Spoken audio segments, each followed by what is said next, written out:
In our technology-dependent world, where we rely heavily on smartphones and modern conveniences, the thought of surviving a zombie apocalypse or a global power outage, forget it. It's daunting. But that is the inspiration for the second annual Pacific Northwest Survival Games next month, and we're thrilled to offer you this exclusive preview, so check it out. When you're lost in the forest, your ability to assess your situation and adapt quickly can mean the difference between life and death. Do you think you have what it takes to survive? These experts will have just 30 minutes to teach the contestants everything they'll need to know. The contestants will then have 60 minutes to complete the challenge while racing against the clock and each other. Who will have the advantage? And what's more important, real-world survival experience or pure guts, intuition, and adaptability? At the end of each day, the teams will gather, and the team with the lowest number of points will be eliminated from the competition. Who will adapt, master their environment, and take home the title of the ultimate survivalist? And that leads us into today's edition of The Juice with Jeremiah Stroup. Jeremiah, it is great to see you, and thank you for bringing some friends with you today. So tell me all about the PNW Survival Games. Ali, great to see you, and happy birthday!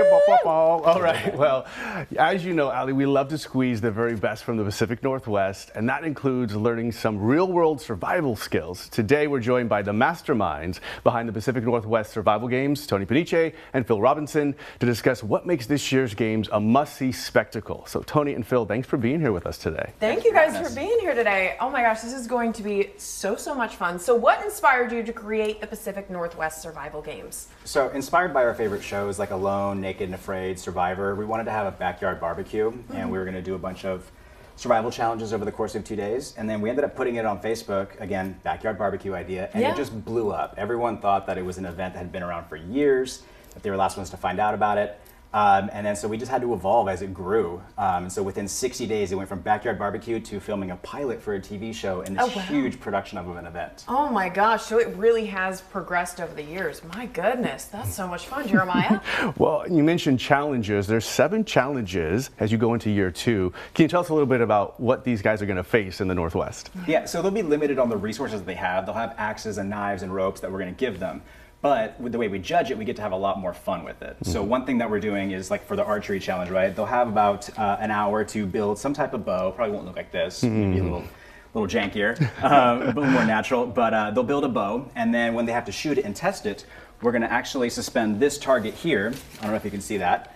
But this target here from this unit, and this actually goes between 2 trees about 100 feet apart. And so this target is going to be zipping back and forth in between the trees. And they have to use their homemade bow and arrow to actually shoot it and hit that target. Oh, it zips really fast. Gosh. Ali, you'd be great at that. No, absolutely not. No. What kind of preparation and training do participants have to have for this? Because that seems like one of many really crazy skills. Actually, we designed the Pacific Northwest Survival Games so that no one needs any experience to participate. We wanted to make sure that this was kind of an even playing field for everyone across the board, make sure that people had an opportunity to come learn new survival skills and then put those skills to the test in this challenging, fun environment. So. Yeah, so they'll have a 30-minute lesson from a celebrity survivalist, and then we'll present the 60-minute challenge. So they're competing against the clock and against each other to earn points and then ultimately hopefully win a trophy at the end. Oh my gosh, well it sounds like so much fun. We actually do have a clip from the PNW Survival Games, so check it out real quick.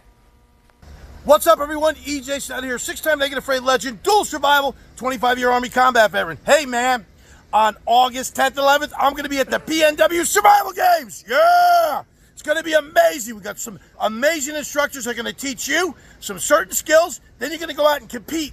And you're going to do it in teams. And it's going to be amazing. You're not going to want to miss it. Everybody's going to be there. Come on out, see me, see all the other survivalists that we have out there teaching. And there's going to be a lot of fun, camping, vendors, but more. You're going to be competing and get to use your critical skills thinking, think outside the box, and put them to the test. So you're ready if an emergency situation finds you, or worse, some worst case survival scenario when the world goes to hell. I want to see you out there. Don't you miss it. Tickets still available. Go to the website and get there now. Yeah! Jeremiah, I think we're in a run for our money when it comes to his energy right there. That is amazing. Oh my goodness. All the way turned up. Totally. So good to have mentorship from an expert like that, but there's 7 challenges. Run down a couple of them. What are we experiencing? Yeah, so on day 1, there's 4 challenges. That'll be shelter building, weapons building and shooting, snares and traps, and then finally fire and water. And then on day 2, they'll be doing a first aid challenge. Then they'll be doing a water carry challenge, and then finally they have to build a log raft and then navigate the river, collect flags, and come back up the river. Wow. That sounds amazing. So obviously this is not a solo mission. These guys need to come together and work as teams, which is so important as we build community here in the Pacific Northwest. How important is that, this aspect of really fostering community and teamwork?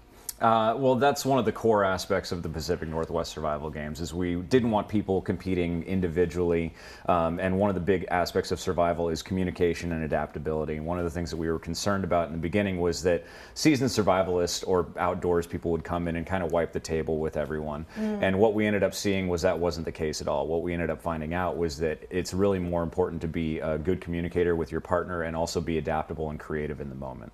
Those are the things that really matter the most. And also what ended up happening, we were worried about like some infighting, bickering between teams. We didn't see that at all. We ended up seeing that even though people were in competition with each other, they were super supportive of everyone succeeding and completing these challenges. There was a lot of camaraderie, and it was a really great environment to be part of. That is amazing. Well, Tony, Phil, thank you both so much for joining us. To learn more about the PNW Survival Games, visit pnwsurvivalgames.com. Jeremiah, thank you so much for coming with us for the juice. We will be right back with more just after this.